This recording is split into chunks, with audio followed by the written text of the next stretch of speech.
नयनाचे अंगणी तुर्येचा प्रकाश, उन्मने उल्हास तयावरी.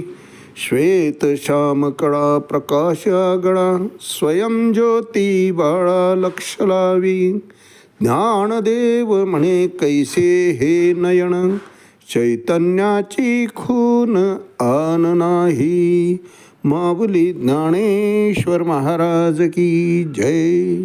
एक तरी ओवी अनुभवावी या ज्ञानयज्ञात आपण श्रीमद भगवद्गीता अध्याय 8 अक्षर ब्रह्मयोग यातला श्लोक क्रमांक 2 आणि माऊलींनी या श्लोकवर ज्ञानेश्वरी 8व्या अध्यायामध्ये 4 क्रमांकाच्या ओवीनं केलेलं भाष्य याचं आज आपण चिंतन करणार आहोत. अधियज्ञ कथं अत्र देहस्मिन् मधुसूदन, प्रयाणकाले च कथं ज्ञेयसी नियतात्मभिः.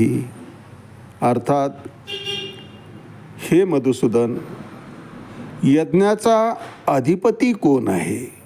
अधियज्ञ कथं अत्र, आणि या देहामध्ये तो कसा निवास करतो? देहस्मिन् मधुसूदन.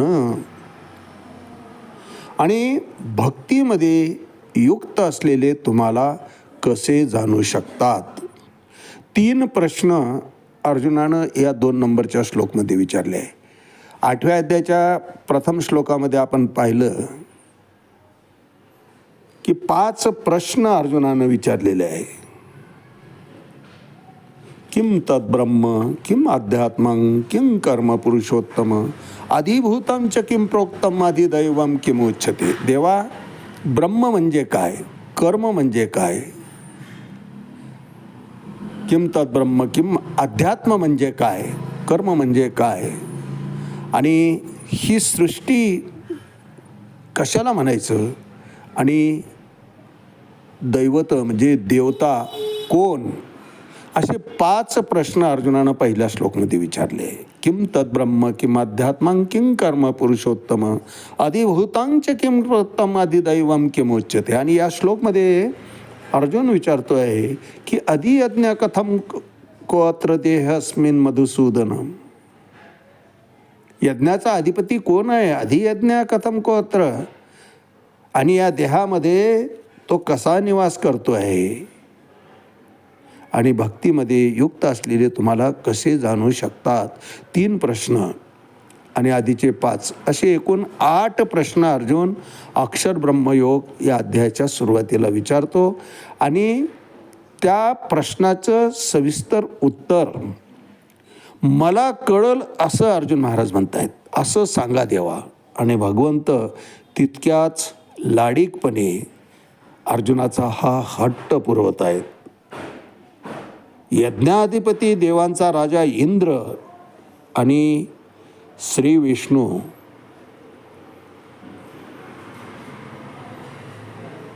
यांनाही अधियज्ञाचा अधिपती म्हटलेला आहे, यज्ञांचा अधिपती म्हटलेला आहे. म्हणजे इंद्र आणि श्री विष्णू, भगवान श्री विष्णू हे दोघं अधिपती आहेत यज्ञांचे. आहुती या दोघांच्या ह्याच्यानं असते.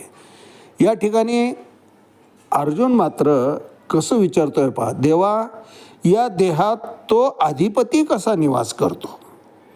कारण देह हा तर भिन्न आहे, वेगळा आहे. ईश्वर तत्व वेगळं आहे. मग तो ईश्वर या देहामध्ये कसा येतो? हा तर नाशिवंत देह आहे. अर्जुनाची शंका पहा कशी आहे. या देहात तो अधिपती कसा राहतो, कसा निवास करतो? म्हणजे अर्जुन स्पष्टपणे भगवान विष्णूंविषयी विचारणा करीत आहेत की देवा, तूच कसा जीवाच्या हृदयस्थ असतो? कारण भगवंत पुढे 15व्या अध्यायातही सांगतात की सर्वस्य चाहम हृदय सन्निविष्टो. सर्वांच्या हृदयस्थ अर्जुना मी आहे. किंवा 18व्या अध्यायामध्ये सुद्धा भगवंत सांगतात की ईश्वर सर्वभूतानां हृदयस्य अर्जुन तिष्ठती, भ्रामयन् सर्वभूतानि यंत्रारूढानि मायया. मध्ये मी बसलो आहे आणि यंत्राची चाकं फिरतात तसं जीवाला मी फिरवतोय. या मायेच्या आधिपत्याखाली, मायेच्या प्रभावानं जीवाला भटकंती करतो. ती त्याची परीक्षा आहे की या मायामोहामध्ये तो आपलं अंतिम ध्येय विसरून तर जाणार नाही ना.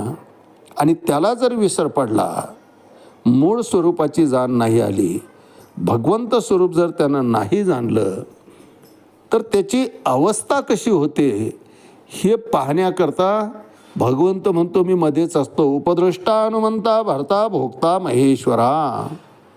मी मध्येच साक्षीभूत फक्त असतो.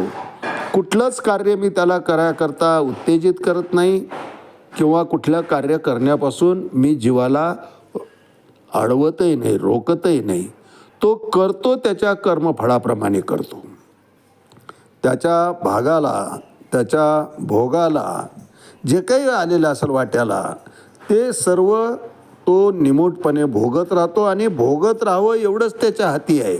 मी भोगणार नाही हा म्हणायचा अधिकार किंवा हे स्वातंत्र्य मी जीवाच्या ठिकाणी दिलेलं नाही. भगवंत म्हणतात कर्तुम नेच्छसी अनमोहात करिष्यसी अवश्यो अपि तत्.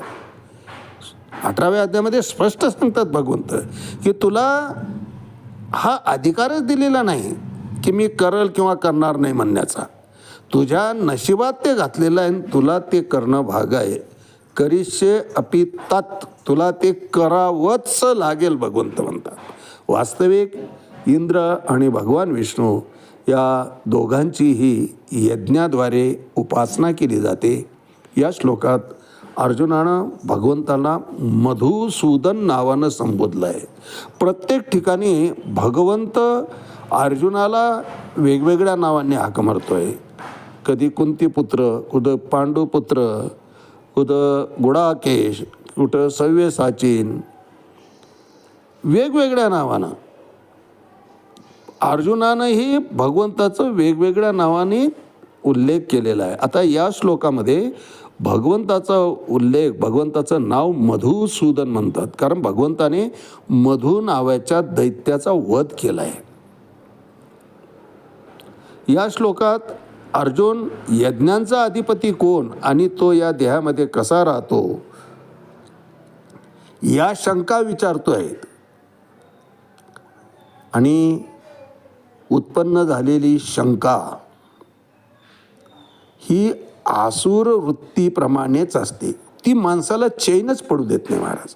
म्हणून त्या शंकेचं निरसन, कारण आसुरांचा जो नाश करतो तशाच या आसुरी विचारसरणीचा नाश करणारा एकमात्र भगवंत आहे. अर्जुनाला हे पटलंय. म्हणून त्या मधूचा जसा तू नाश केला देवा, तसं माझ्या मनामध्ये उठलेल्या या शंका याचा तू नाश कर, त्याचं निरसन कर, असं अर्जुन विनवणी करून विनम्रपणे अतिशय नम्रतापूर्वक सर्वार्थानं शरण जाऊन प्रणिपातेन परिप्रश्नेन सेवया. भगवंतानेच 4थ्या अध्यायात सांगितल्याप्रमाणे तद्विद्वी प्रणिपातेन परिप्रश्नेन सेवया उपदेक्षन्ति ते ज्ञानं ज्ञानीन तत्वदर्शिनः. भगवंतानं ते आपल्याला सहजपणे सांगावं इतकी लीनता अर्जुनाच्या बोलण्यात, वागण्यात आणि कृतीमध्ये आहे महाराज. यावर भाष्य करताना माऊली ज्ञानेश्वरी 8वा अध्याय अक्षर ब्रह्मयोग 4 क्रमांकाच्या ओवीत भाष्य करतात. देवा आदि यज्ञ तो काही कवन पायिये देही, हे अनुमानासी काही दिठी न भरे.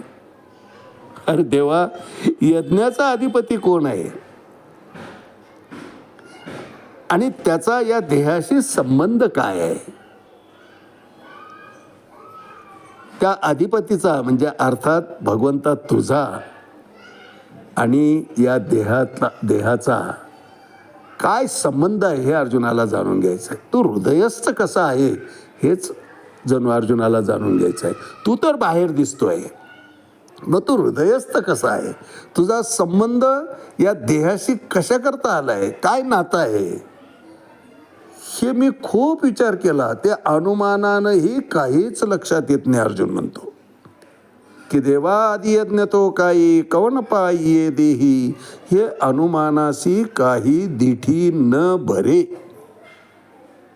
काहीच कळत नाही देवा, मला कळल अशा भाषेत सांगा. देवा आधी यज्ञ तो काही कवन पाये देही, हे अनुमानासी काही दिठी न भरे. आज याच ठिकाणी थांबूया. रामकृष्ण हरी. पुंडलिक वरदा हरी विठ्ठल. श्री ज्ञानदेव तुकाराम पंढरीनाथ भगवान की जय. माऊली ज्ञानेश्वर महाराज की जय.